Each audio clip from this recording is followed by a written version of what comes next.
het die afgelope week so baie geleer oor wie jy is. Wie jy is, dit verwys in die eerste plek na jou persoonlikheid en jou waardes. Wat is jou passie? Verwys na waarvan hou jy? Wat is jou vermoëns? Waarin is jy goed? Maar nou is ons by die plek waar jy jou lewensmissie gaan neerskryf. Ons gaan 'n mengelslaan maak oor alles wat jy ontdek het en dit in een paragraaf skryf. Hierdie oefening het ek persoonlik op 32 gedoen en vir die afgelope 20 jaar is dit soos 'n kompas wat my gehelp het met groot besluite wat ek moet neem. Waarvoor moet ek ja sê? Waarvoor moet ek nee sê?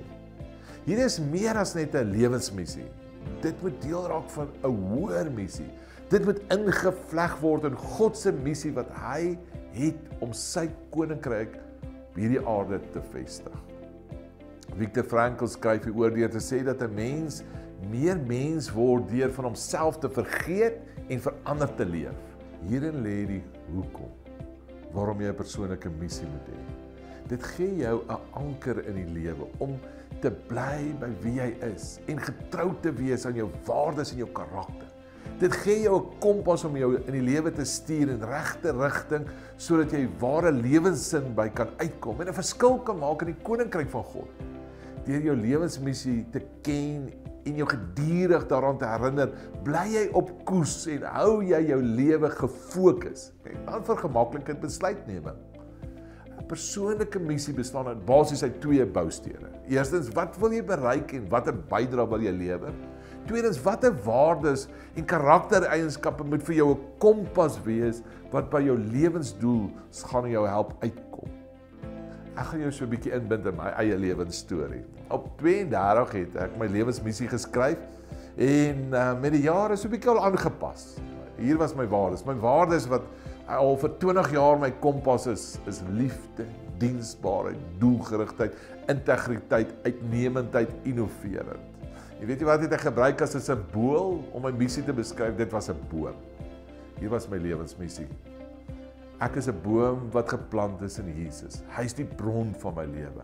Ek wil geanker wees in hom sodat ek kan standvastig kan lewe en sterk kan staan in elke seisoen van die lewe.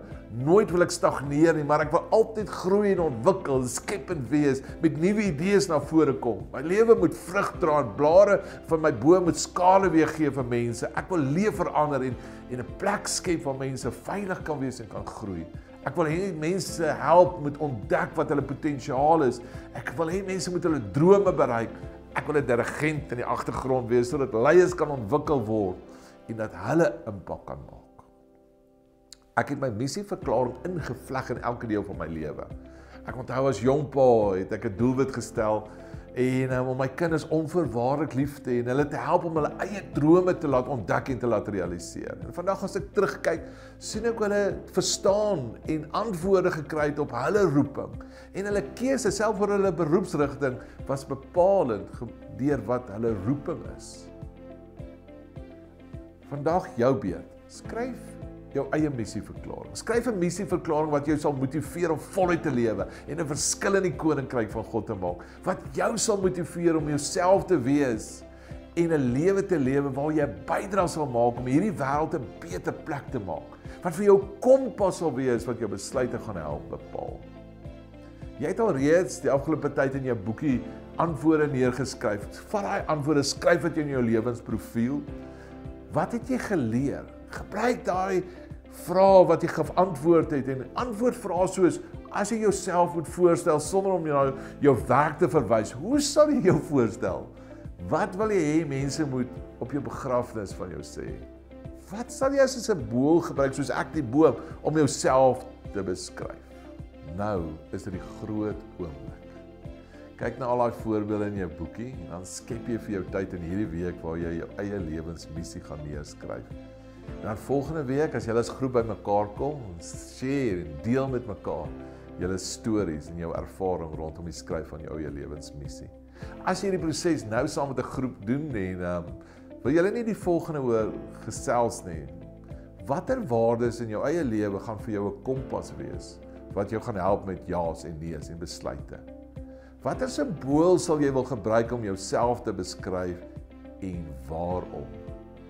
Dus geniet hierdie week waar jy gaan ontdek, wat is jou lewensmissie wat God vir jou gegee het.